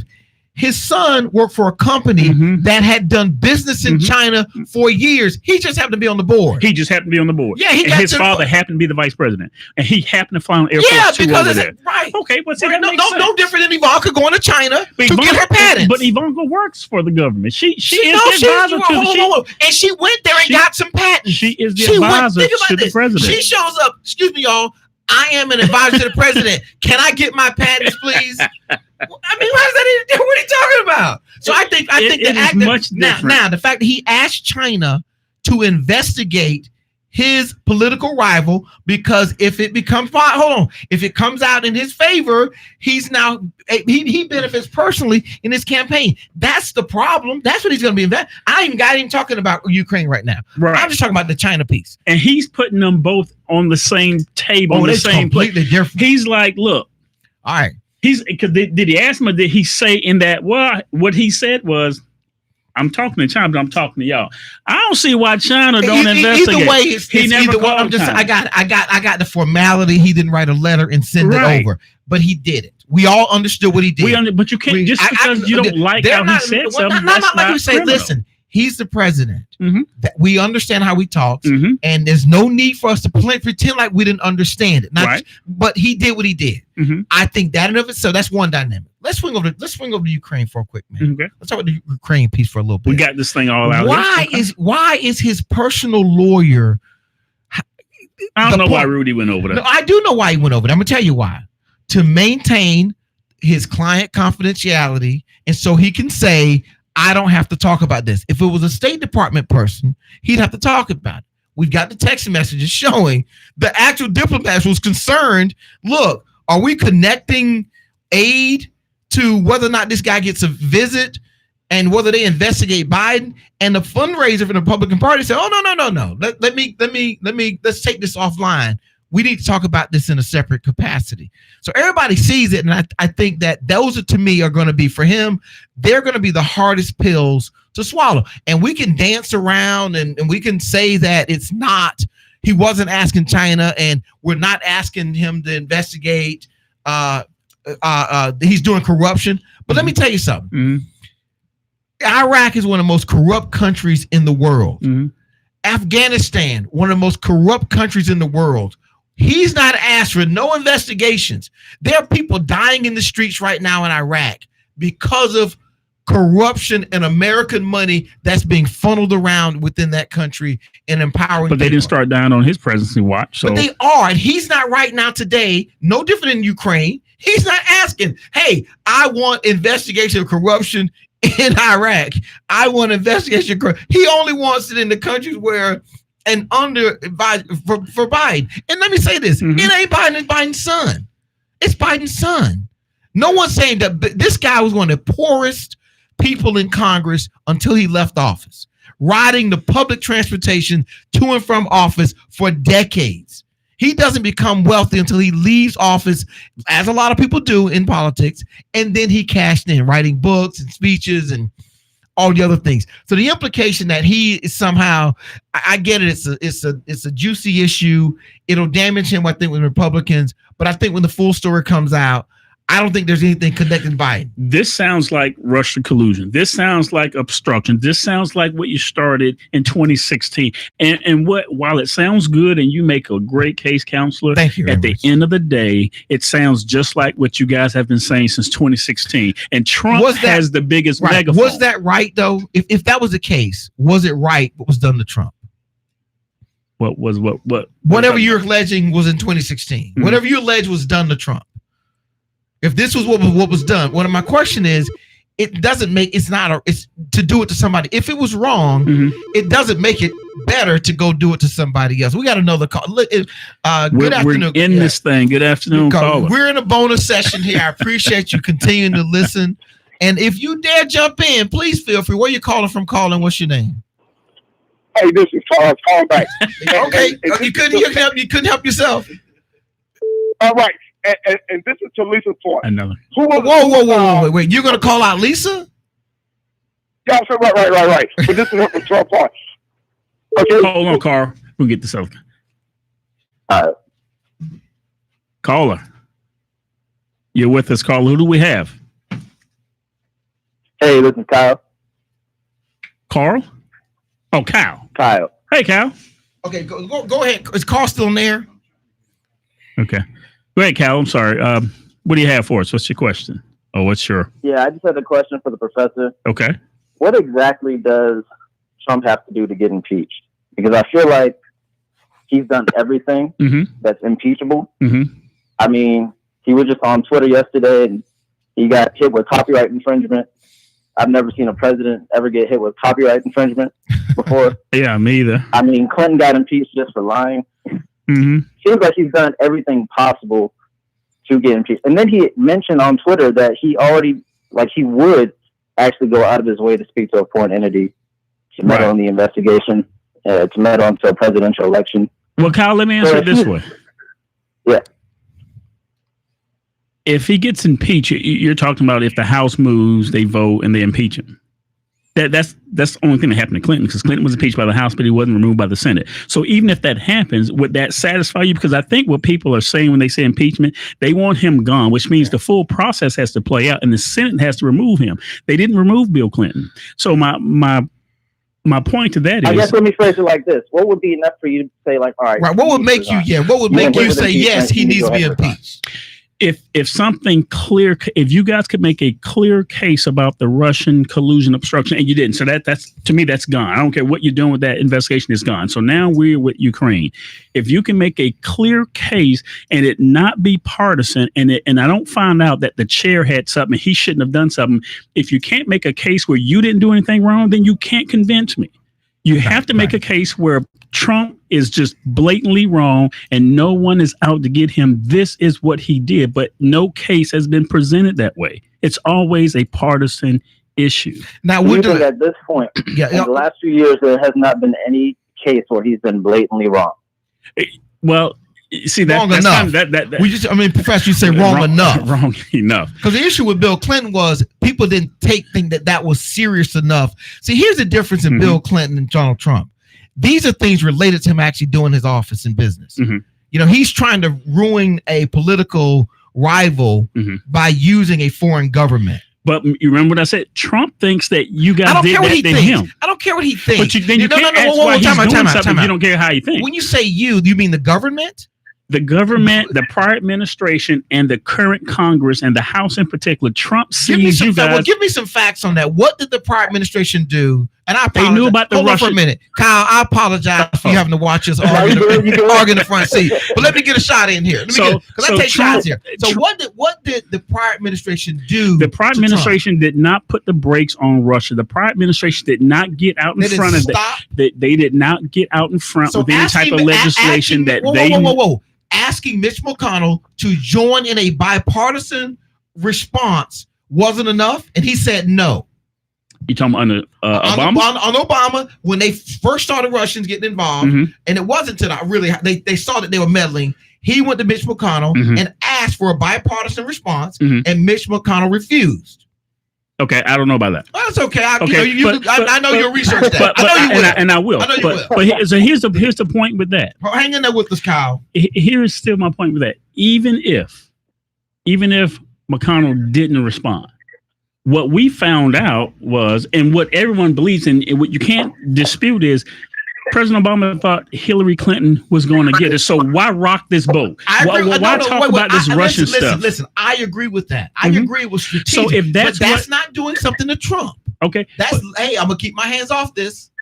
My point still is, when it comes out, and we're talking about the American people, because that's who voted for Trump. See, it's not just a group of Republicans. Right. He got independents. Okay, so let me go back, Kyle. So let me throw one back at you, Kyle. So you're drafting articles of impeachment. What would they be? I mean, number one would be lying. You're the leader of the country. Well, that'd be every president. On a daily basis. Okay. They fact check this man every 5 minutes. Every time he says something, he gets fact checked. Yeah, and that's true. They go back to videotape. He lied. He lies. How do you know? And he'll say he didn't say it. So the rumor is, the way that you know Donald Trump is lying is if his mouth is moving. His lips are moving. What other article? So he's a liar. How do you think this thing with China and Ukraine are significant enough for impeachment? Yeah, definitely. Of course he does. Okay. You're gonna go out of your way to Gotcha. Definitely. Well, Kyle, listen, man. We appreciate you listening, and we appreciate you more you calling in. Hey, thanks, keep listening. Kyle. Keep calling Put in. me on the hot seat again, Kyle. I'm good. Absolutely. So, right, I appreciate it. So, I think that to me, though, is those two, that the asking the foreign governments to come in against a political rival because it clearly benefits him. Okay. You know, we joke about when someone My cousin just did it. You know, when they say when this guy gets arrested, he can't keep his mouth shut. So he like, come on, y'all. We got caught, y'all. Come on out. Come on out, Steve, behind the desk. You know, just want to give up everybody. Right. That's kind of what you guys are thinking. Like, all right, we got him. Come on. I'm not the thinking rest that. of you guys. Can I just ask a stupid question? Yes. Yes. Wasn't he investigated on the Mueller report for that very same issue? Yeah. What's that? Covering up? No, asking foreign governments to get involved in Russia. If you have the emails, then just requesting that. See, the problem is we have a real big sovereignty issue here about election, and that is foreign governments stay out. You can't donate but we money. never went there. That's different. We're talking about that. I'm not going to even go down that road. No, you don't. I mean, we can, but I don't want to. There's no need to us to say what we did to influence Israel or Afghanistan or Venezuela. But how about how those countries perceive us as being hypocritical? Of course they do. You don't listen. The Constitution's hypocritical. Okay. What do you mean? You don't need that. Okay, so you can look where it says we believe this truth is self-evident. All men are created equal. We can start with that. Okay. We can start with that. I don't know who this unknown is. All right, listen, we're going to take one more break and come back. I got to get this stuff off the professor's chest for the safety and security of the education of America. We're going to take one more break and do one more segment. You're live listening to In Touch News, the bonus edition.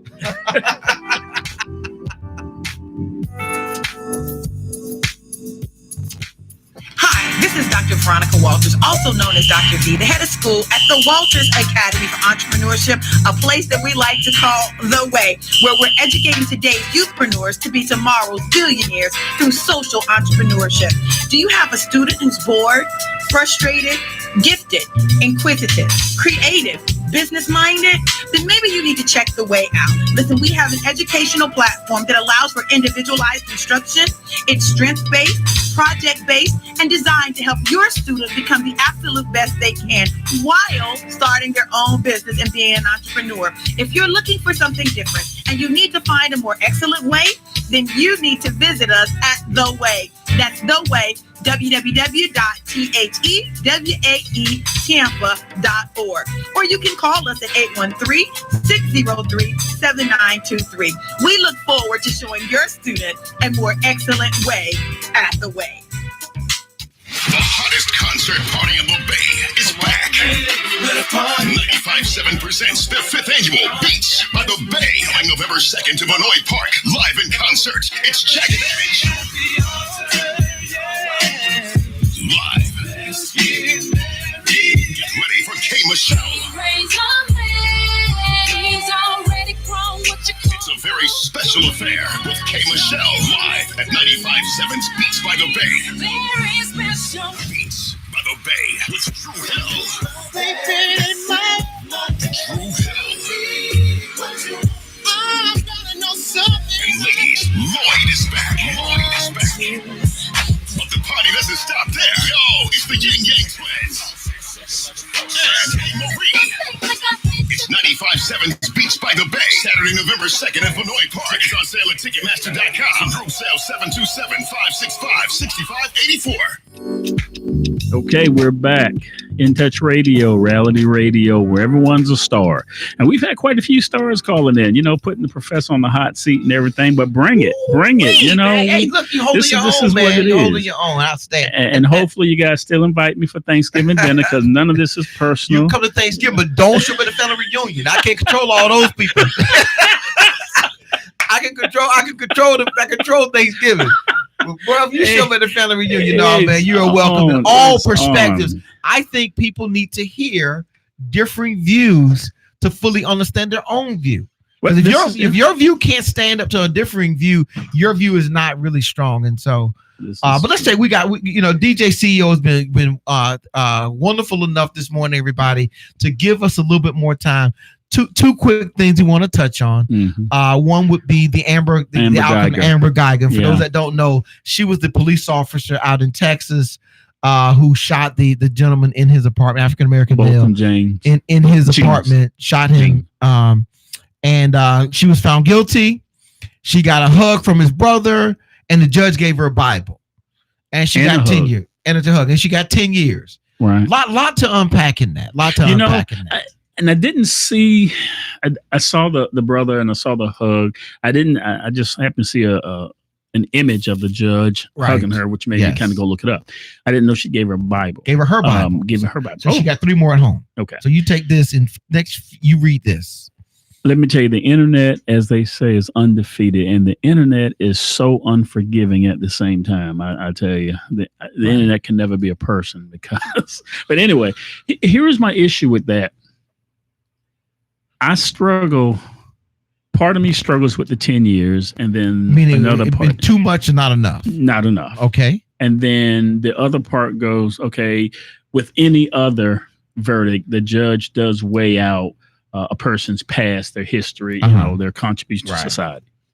I think that's probably, I didn't hear the verdict rendered. Hopefully that's why the judge did what she did. I was hoping at some point it would come out that there was some communication between Geiger and Gene. At some point, this just wasn't, and this is why the conversation spurred. And it's actually my wife I was talking to. This is how it spurred, because even if it were, she thought, you know, a long day at work, she walks in, this guy's sitting on the couch. Now I get the full picture. He's eating ice cream, sitting on the couch. Okay, so now I walk in and there's somebody that far away from me and I have a gun. So I have the advantage. And I'll just speak to how I spoke to it. She had the advantage. She had the upper hand. She was still in uniform, I believe. Yeah. So it wasn't like he was going to run because she had a gun. So at this point, even if you're angry, smells in the apartment trigger a look around. Well, what about the red door mat? Right. Before you can get in. Exactly. That ain't even my bowl. Your key doesn't work. Your key doesn't work. All that, but the door was open. Well, she went to put her key in and the door opened. Okay. Even if that triggered it, but so we're on the same page. And I'm not, if I missed it, maybe I did, but no one's talking about it, so I don't think I missed it. That's what makes the 10 years hard for me to swallow. At the same time, when I think about my faith side and listening to the brother, and if both of them, Gene, is like his brother, then they are compassionate men of faith. And maybe both of them was even saying to her something in a spiritual, we don't know what the conversation was. I don't think the cop ever said what he said to her besides, "This is my place." I guess the point, and I'll let you in on this, is what I've seen on the internet or them making fun of the brother. They got whatever that movie with Sam Jackson, the guy, Samuel Jackson, face on the judge, you know, him being the house guy. With the judge hugging and from Django. Yeah. From Django. And I get what they're trying to say with that. But at the end of the day, if you are Christian, I mean, we all struggle with the secular world and our faith, the balance, not struggle with the balance, making sure that, you know, if we're Christians, we want to be all Christian, but we live in this world. So when I look at that and I have to now start to factor in what the brother said, and I'm looking at him.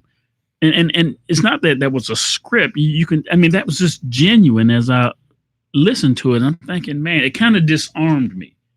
The only when I got fired up was when I was not thinking about what the brother said and looking at the 10-year sentence. And then I'm like, what? But then that goes back to how we are. We don't care. We want that person to get what they deserve. And what an old pastor told me years ago is watch how you look at that, because just how you want that person to get, you know, you don't want Christ to give you what you deserve. Well, I mean, a couple of things I think is I don't think the sentence that is man's system of somehow equating something that you have done with what you owe. And so we take time away from someone's life. I mean, somehow we came up with this idea that taking your freedom kind of equates to a value of things that you have done, and those numbers fluctuate around.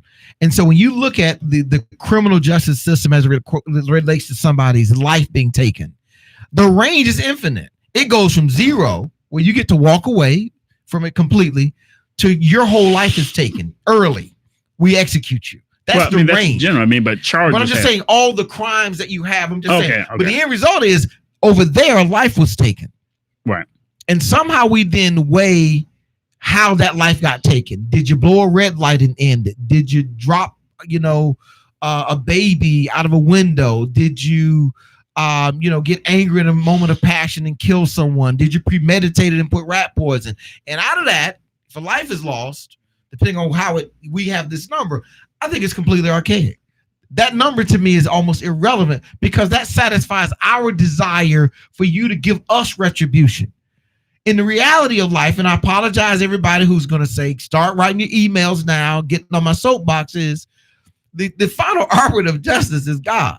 Right. And putting you away sometimes may remove you from what your real punishment is. Having to face the world and deal with the fact that this is what you did. Mm-hmm. This is what the harm you caused, the hurt, the pain. Sometimes by sentencing you, I give you an out because your conscience wants you want to pay. You want to give, and I don't know what the negotiation were beforehand with this, but I don't think there's any sentence that's accurate, be it short or long, because she is forever sentenced to live with the fact that she killed a guy who was unarmed. Well, I mean, but you and I agree. I like look at it from that level. So from my perspective, it's almost irrelevant. What I thought was so powerful in this, to me, the brother was alleviating his own burden. Because if you're angry at somebody, you're trapped by holding that anger. Because it takes a lot of energy and effort. You got to remember why you're mad. I ran into a guy last night. You might be listening to the show. That dude hates my guts. Wouldn't he shake my hand? And I thought, really? You still got that who would not shake my hand? Held his hand, pushed his wife's hand down. What? I thought that was quite interesting to me. And I thought, wow. And I don't even exactly remember what it was, but it had to be 30 years ago plus. Because I've been a decent guy since then. I've been half deep. But I know the guy. I've known, I just presume life has moved on. Particularly since I saw him singing in a church choir somewhere. I thought life had moved on. Man, got gray hair everywhere. Push his wife's hand down. She reached out, he pushed his hand. But I'm just saying this. It takes a lot. That what he was doing was releasing that. A point of personal privilege. I had a brother die in San Francisco under mysterious circumstances. It was just unclear. My brother, my oldest brother, George Parrish II, my personal brother. And there's a lot of people moving parts. And I kind of looked at it one day. I said, you know what? I ain't got time for this. Because whatever happened, he's not coming back. And the next time I see him is going to be based on what I live, right or not. So anything in between all that is a distraction. It's all a distraction. And that was the most powerful thing I ever did. Because I've never had to deal with what else could have been, so on. And I was thinking about that boy in that moment. He did something that was so powerful. Is he gave himself the ability to let that go and move on. And as you were saying that, I'd love to hear DJ CEO because I know he has a thought on this. But as you were saying that, and I thought this before,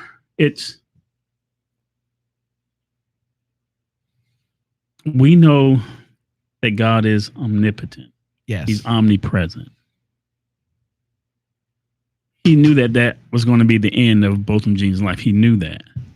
So what if the purpose was to somehow show that love in that courtroom? Because I thought the people outside needed, because some of the stuff I heard coming in that room, they needed that moment. Because he disarmed a lot of people. He shut down a lot of people in that situation. He could have shut down the judge. Well, I think that was influencing him on that judge. I thought she was elevated to take action as well. And I don't know if she does that all the time. And there are some issues now. People are bringing up the separation of church and state and all that kind of stuff. But they always do that. Yeah. But I'm glad you said that because I've always wanted to ask that question. And this is the perfect context. Isn't the framing of that or the posturing of that church from state where the state is the aggressor to the church? That the state can't make anything, can influence the church, not the church influence the state, because that's what's supposed to happen. And that's how this world, this country was built. But in the posturing of that whole, because we know it's not in the Constitution, but it's church from state. Correct. The state can't be the aggressor. So, correct. I mean, when people say that, I always think that's kind of out of context anyway. Right. And you're right about that. So, but if you think about it, when a school does prayer, The school is the government acting. That's the kind of, I'm just using that context. Okay. That's a place where they come and say, no. The school can't promote any of this any way, shape, or fashion. Okay. That's because it's the state. They're saying yesterday with her giving the Bible, she's the state. Okay. She's promoting as she didn't give a Quran or Hanukkah, or whatever the other documents are. Mm-hmm. She books or whatever. She didn't give that. She gave that. All right, let's get to Bernie real quick because the DJC is flitching over there. I know we're over time. Well, I just got a question. Go ahead. Was the sentence fair? Well, let me say this. If the jury comes back and says manslaughter, the numbers change, but he's still dead. And manslaughter is a lesser offense, right? Exactly. It could be a lot less. He could walk with nothing. She could have just, okay, fine. They could have knocked that down to misdemeanor and let her walk. I had been easily. But you have that in vehicle. In fact, in most vehicle accidents where somebody dies, unless there's an aggravator, there are no charges. Nobody gets charged. Nobody gets sentenced. They don't, it's only when there's some level of negligence that's significant.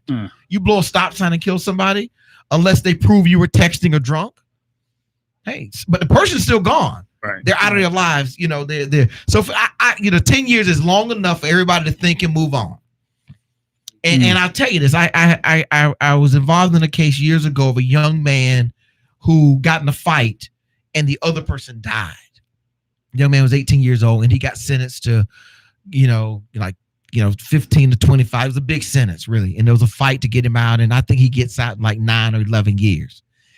And in my conversation one day with him, he was like, man, that was the best 11 years of my life because I got to sit down, think about what I was living, how I was living, what I was doing. And most of all, I got to put that behind me. That no longer is who I identify as because I feel like I paid for it. I lived up to my obligation. I bear the brunt of that. So that's an undercurrent of this is it enough that she can move on with her life and the family feel like it's long enough that they feel like, okay, she paid a price for it of some level. 10 years is a good little bit of time. She'll be in her mid-40s. I think she's like 33 or 31 or something. If she does that long, she'll probably do about 6, I think. DJ CEO doesn't agree. Yeah. You want more time? I struggle with that. And that's why when you were out, I was saying I struggle between my humanity and then, my Christian life with that. I have a general issue with taking somebody's freedom. I don't care what you did. That I do. Now I have an issue. I don't have a problem locking you up to keep the world safe. I'll protect everybody from you. Okay. That's a different issue. But I don't like the idea of me locking you up and somehow the number of years you stay restricted equates to fairness of what you did. It's too arbitrary. It's completely arbitrary. And that's true. That's true. All right, let me let you get a little bit of Bernie off the chest. 78 years old. Everybody's 70 now, though. That's a new 40, isn't it? 78 years old, and now you had some heart problems. Now they diagnosed it as a heart attack. Cardio infraction. Right. So here's what's ironic about that. Medicare for all, right? That's the policy that he's pushing. Mm-hmm. All of them are. Yeah. Bernie wouldn't have got that stent in so quick on the plan that he's pushing. I disagree. Stop scaring people. He wouldn't have got that. To scare people. Medicare for all. Now, everybody is breaking this system down. So you show up just an old 78-year-old man. He wouldn't have got that. They would have delayed that. Now, if he wanted his hip replaced, he would have had to wait. You say that though. He would have been waiting on hip replacement. But for that stent, that would have been urgent. They would have went in, and I disagree with that. So some complexity. So what does this mean though for his campaign? Is he done? I think he is. Okay, let's say he's done. Who does it help then? If he's done, it helps Elizabeth Warren because you put a wig on. I mean, they like the same people. They really say the same things. She already by polling before this happened. Polling, I already said at least one of the stats I saw. She's 25. She's the one that has the biggest balance. I think in the runnings, it's Joe Biden, Elizabeth Warren, Bernie Sanders. They're like 20s, and then it drops down. Correct. I think Kamala might be 4, but no, there was someone else. No, she was 4. She's 4, and then is Buttigieg. Yeah. And matter of fact, she only has like 5% of the national vote. So I mean, so I think it helps Elizabeth Warren. God forbid anything health-wise. What about this? Does it hurt Biden? Does the age thing now become more relevant? Yeah, no. You can't say no because I always say this, and you're such the lawyer, legal mind. You always sidestep it. You guys have identity politics, so you can't say it because you guys already talk about white old men talking about abortion and stuff. You said white old men about 5 times. I know. I said it. I don't say it. You say that I say it. You say that I think it. No. You say that I believe it. When I say that, I mean the liberal. I mean your party, especially that extreme left party, really beats on patriarchy, and especially white men take it. So anyway, I think it does both. It hurts Biden because he is up in age, and I wasn't on the show, and this is probably a bad joke, and I'm not going to make a joke, but I'll just call your attention to the whole issue he had with his dentures. Whatever. So you got this guy in his 80s, and then when they start to show stuff like that, you guys have a lot of youth and a lot of passion in on the left side. They would rather it be a younger person as it is. So the fact that Bernie got that, he's out. Biden is showing he looks frail anyway. To look at Biden, he looks frail. That doesn't help him. The teeth moving around don't help him either. So the heart attack it helps Warren, and it hurts Biden. Exactly. All right. Let me ask you this. This may be crazy. Does the heart attack hurt Trump because of his age? Nah. No. You know why? They don't like him anyway. They don't care if he had a heart attack or not. I mean, that's not going to change anything with Trump. The hate for him is manifested. Because I have an elderly neighbor who said it did. I was shocked. That it helped them? No, this was an issue they were worried about. And they're worried about him at his age. Yes. And they were pointing to this. This is what's the problem with this age thing. And they were disappointed. They were like, "This is." So why are they concerned about something that hadn't even happened? I can see if he hadn't health scare.